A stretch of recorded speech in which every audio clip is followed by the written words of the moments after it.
In fact, after Yolanda, lahat ng mga stakeholders said na kailangan magkaroon tayo ng parang disaster authority or disaster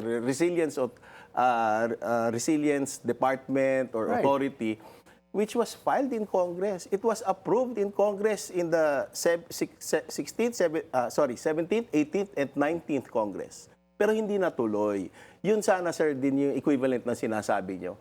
In fact, kailangan natin eh.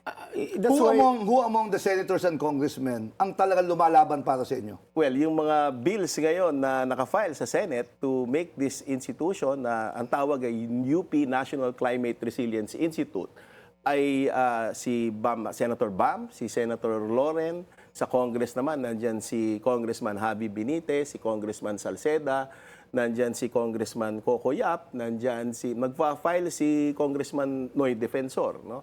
At saka meron pa iba, sina Recto, yung mga batang mga senators. So in other tawag sa words, kanila, hotshots. you have supporters, di ba, within I both believe- houses. Yes. Do you lobby na sana maipasa to?